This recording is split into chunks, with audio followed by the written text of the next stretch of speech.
and automated processes used in the industry infrastructure and buildings. Mapapansin niyo po dito, andito po yung unang-unang PLC natin or hindi naman po una or old na PLC natin. Nandito po sa left po natin. Mapapansin natin sobrang laki pa po niya. And then dito po sa right natin, ito yung mga modern PLC natin which is mga pinaliit, mas mina-advance natin ngayon. Or then, nilagyan natin function. Then, yun po. Mas easy. And then, mas easy na po itong palitan pag meron silang relay. Yun po. We have microcontrollers. Microcontroller is a compressed microcomputer manufactured to control function and embedded system in office machine, robots, home appliances, motor vehicles, and numbers of gadgets. Microcontrollers comprises components like memory, peripherals, and most importantly, a processor.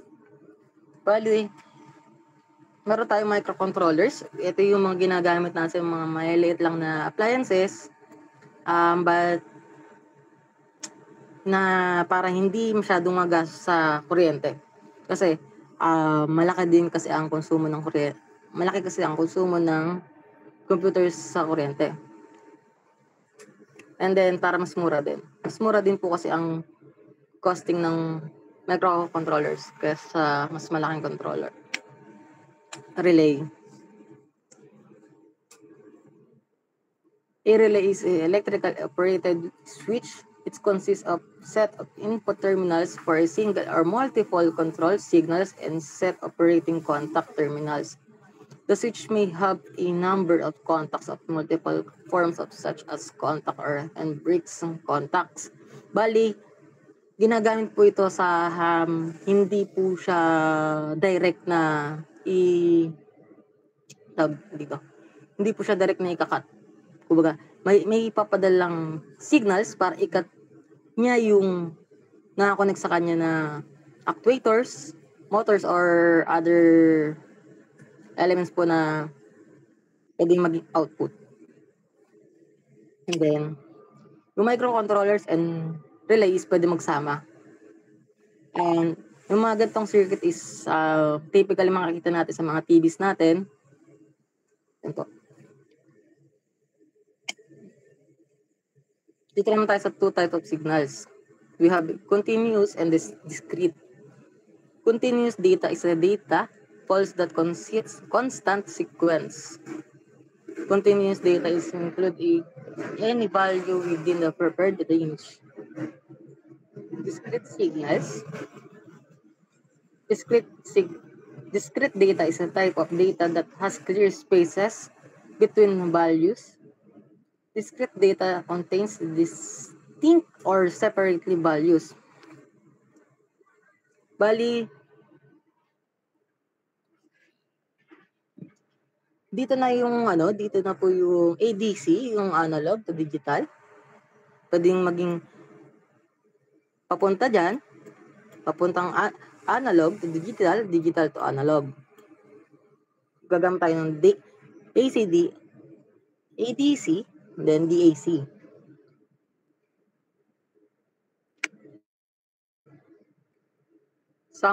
Sample control system. Ito nga po yung sa kanina is yung una nating system. But meron tayo dito ng room disturbance, which is yung environment natin. Ang input natin, yung iset natin na temperature, sabihin natin ulit na 28. Yung 28 natin, pag hindi na naman niya yun, parang ganoon lang din talaga po. Yan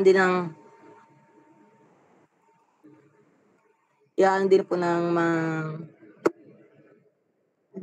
thermometer po natin. Thermostat. Kumbaga, i-set natin ng gano'n. And then, ulit-ulit ng cycle hanggang hindi pa niya nare-reach or hindi pa niya naabot yung yung sinet po natin na temperature. And then we have here collision avoidance systems. Sa system na to is meron po tayong car. Sa car na yan is pwede tayong left or right yung direction natin, driver, steering mechanism, and then automobile. Meron po tayo dito mga sensors, lalo ngayon yung mga modelo po na sakyan is we have a lot of sensors po sa sakyan natin. Na-sense na po niya kung meron na po tayong masyadong malapit na barrier or vehicle sa right natin or sa side po natin. Pag yun po na-reach niya yung 1 meter or kung ano yung sinet ng manufacturer sa sakyan na yun, is mag-warning signs na po sa loob. Madalas pong may ganito is yung may mga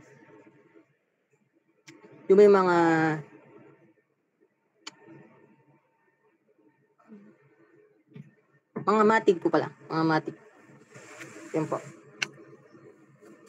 Application of digital control system. Automotive system. We have ECU, engine control units, manage engine performance, fuel injection, and emission control.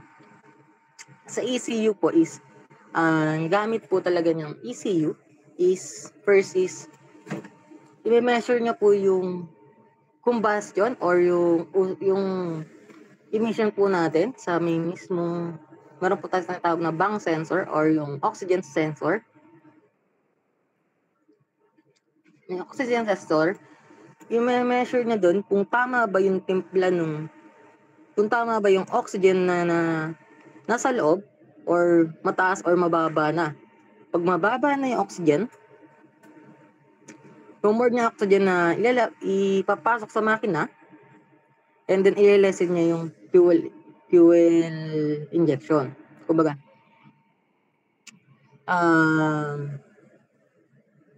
bahala na si ECU mag-control ng oxygen and then yung fuel magtimpla po. And then we have din ng anti-lock braking system, which is yung ABS, yung monitor wheel speed and adjust brake force to prevent wheel lock up. Halos lahat po ngayon ng mga sasakyan, motor or four wheels is equipped na po ng ABS. Ano yung ABS po? Yung ABS po kasi is nag-prevent po siya ng mag-lock yung gulong natin.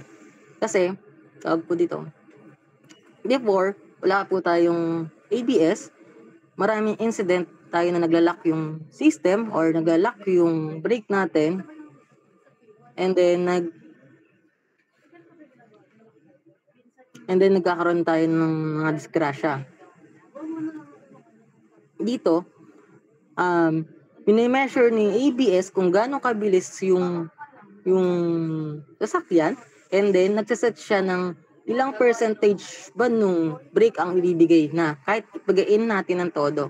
Baga, sabihin natin na 100 km per hour yung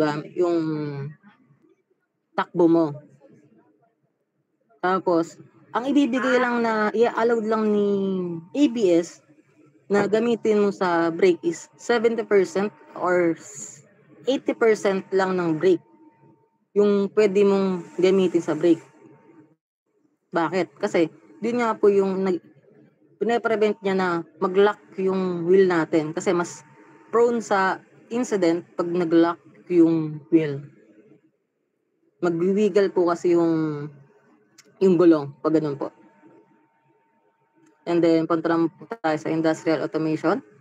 Yun nga po, may programmable logic controls used for controlling machinery and processes in manufacturing.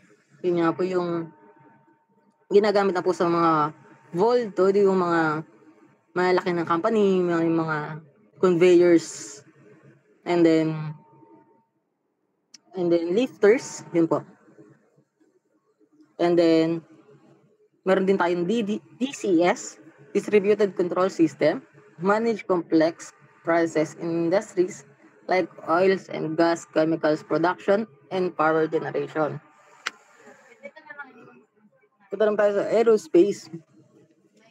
Flight control system regulate aircraft's attitudes, altitude, and speed using digital sensors and actuators. Ito yung hindi yung nag-regulate tilt nung mismong nguso or yung wings ng aircraft, and then titignan niya or mare-regulate automatic re-regulate niya yung kilos ng wings or yung mismong nagko-control ng angle kung tama pa ba. And then meron tayong autopilot system, automatically control trajectory of aircraft without human intervention. Dito naman sa autopilot system natin is meron naman tayo dito ng tinatawag na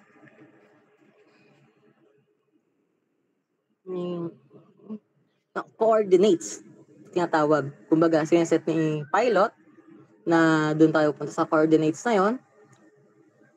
Tapos, yung taas natin, yun, sineset natin. Then, bahala na si autopilot system na mag-sustain ng ganung taas, and then ganung bilis, and then dun pupunta sa may coordinates na sinabi mo or sinet mo sa system. And then consumer electronics, smart thermostat, use algorithm to optimize heating or cooling homes based on user preferences and environment data. Bali, ito nga po yung ulit yung sa may AC. Advantage and disadvantage of digital system. Advantage, accuracy of precision. Digital control systems offer high accuracy and precision in control operation due to the use of digital signals processing techniques. Digital signals can be processed with high resolution without degradation, leading to more accurate control. Second, flexibility. Digital controls systems are highly flexible and adaptable to the various control algorithms and strategy. They can easily accommodate change in control parameters, tuning, and system configuration, allowing for dynamic control optimization.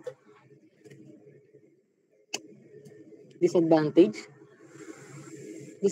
of digital control, power consumption. Digital control system may consume more power compared to analog system, especially in application where continuous signal processing and computation are required. This can be concerned in battery power or energy constrained application. And then last disadvantage, cost. Digital control systems may incur high initial cost compared to the analog system due to the need for digital hardware components such as AD, ito yung AD or DA converters natin, analog to digital, digital to analog. Microcontrollers are memory storage devices. Additionally, software development and licensing costs may contribute overall system expenses. Yun lang po. Thank you po.